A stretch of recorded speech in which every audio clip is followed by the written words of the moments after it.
Salut, c'est Mathieu et bienvenue sur BH Offroad.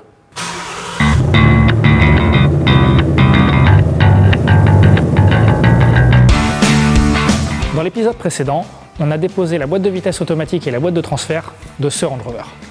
Dans cet épisode, on va monter une nouvelle boîte de vitesse, supposée fonctionnelle, et la boîte de transfert d'origine. Je dis supposée fonctionnelle pour la boîte de vitesse parce qu'en fait, on n'a pas pu la tester nous-mêmes.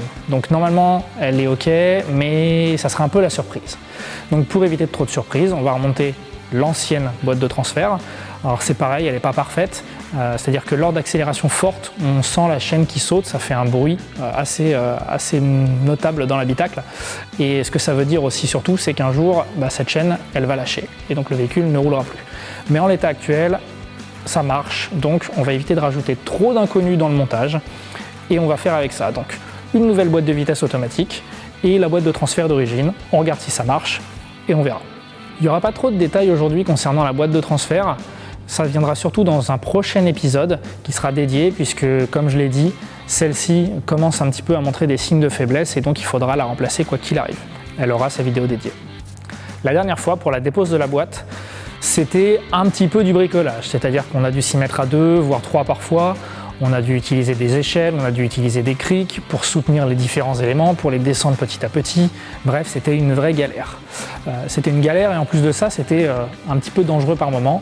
Donc, on a fait très simple cette fois-ci. On s'est un peu équipé. Donc, on a pris ça. Qu'est-ce que c'est que ça? Eh bien, c'est tout simplement un verre fosse. Ça fonctionne exactement comme un cric, sauf qu'on c'est plus haut.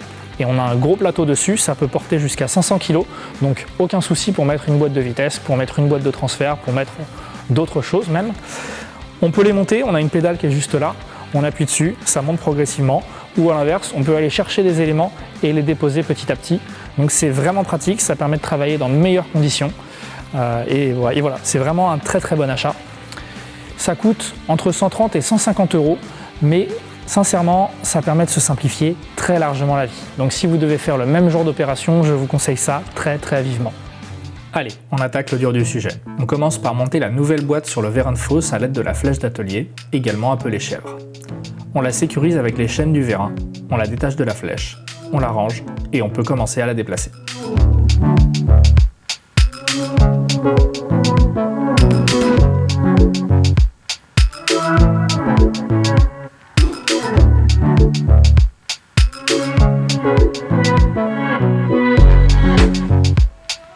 Une des bagues de centrage était restée sur la boîte de vitesse et il n'y en a pas sur la nouvelle.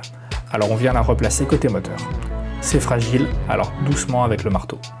On vient ensuite positionner la boîte à sa place en dessous du véhicule.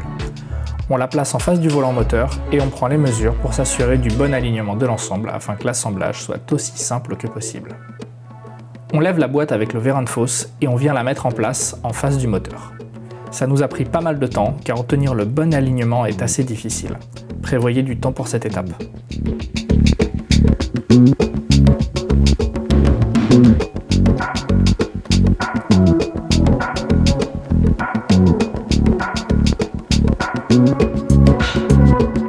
Une fois la boîte bien alignée, en place, on vient placer les vis afin de commencer à lier l'ensemble. On visse progressivement afin de finir de joindre les deux parties.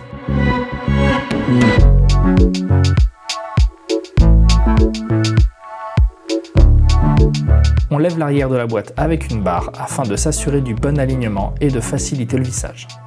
On joue également avec la hauteur du moteur à l'aide du cric pneumatique qui le supporte, dans le même but.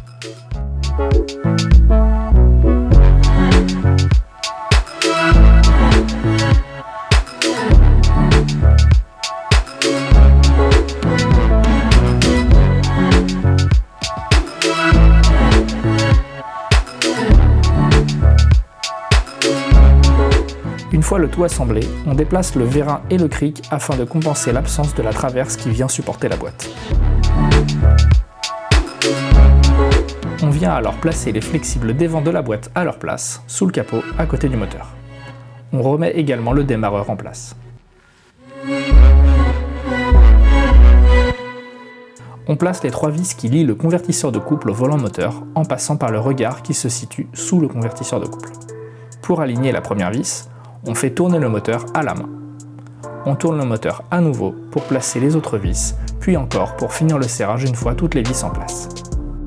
La boîte de vitesse est en place, on passe donc à la boîte de transfert. On la met sur le vérin de fosse, on lève le pont, on vient mettre la boîte en place et on redescend le pont pour travailler à hauteur. Ça va sans dire, on ne monte ou descend jamais le pont si quelqu'un est en dessous et on enclenche les verrous de sécurité avant de retourner sous la voiture. On lève la boîte de transfert, on l'aligne correctement et en douceur à la boîte de vitesse et on revisse l'ensemble. Ensuite, c'est au tour de la ligne d'échappement. On la replace et on visse. C'est encombrant mais pas très lourd. On revisse les arbres de transmission avant et arrière. On fera attention à utiliser des vis et des écrous neufs. Ça ne coûte pas très cher et c'est préférable car n'oublions pas que c'est par là qu'est transmise la puissance. Dans mon cas, j'ai également remplacé le flector au niveau de la jonction boîte de transfert et arbre arrière car il était vraiment fatigué. On va ensuite venir remettre la traverse du châssis en place. C'est elle qui supporte l'ensemble boîte de vitesse et boîte de transfert. Lorsque l'on la retire, après elle ne rentre plus. On met donc un petit étai de maçon pour écarter les deux longerons du châssis et ainsi pouvoir remettre la traverse en place. Cette partie est assez délicate, car l'étai vient appliquer énormément de force sur les longerons et il faut donc faire attention à ce qu'ils ne glissent pas.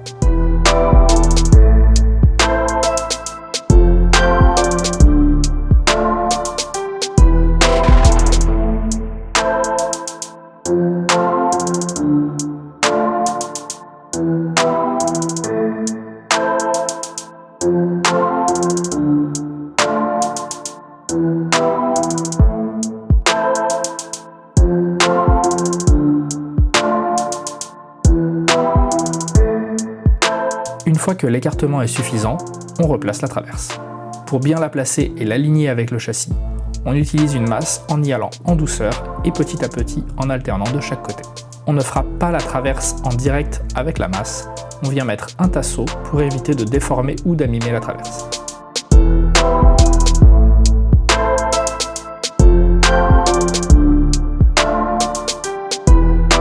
Une fois bien en place, on revisse, d'abord au châssis, puis ensuite à la boîte de vitesse.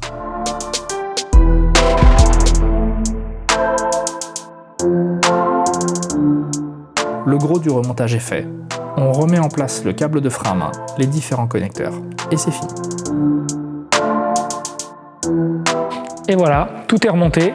C'était beaucoup moins la galère que la fois précédente parce qu'on voyait un petit peu plus clair dans ce qu'on faisait, on savait où on allait. Donc ça, c'est le premier point. Deuxièmement, le vérin de fosse nous a quand même pas mal aidé, il faut le reconnaître. Et donc à la fin, on a un véhicule qui fonctionne, qui démarre, on passe en position drive, ça roule, c'était pas le cas avant donc c'est assez cool. La boîte de transfert a toujours ses petits problèmes, mais ça on s'en occupera une fois prochaine. On a une autre boîte de transfert qu'on va tester, donc a priori, si ça se passe comme aujourd'hui, ça devrait plutôt bien se passer, donc on va croiser les doigts. Mais dans tous les cas, aujourd'hui, mission accomplie, c'est parfait, à la prochaine fois.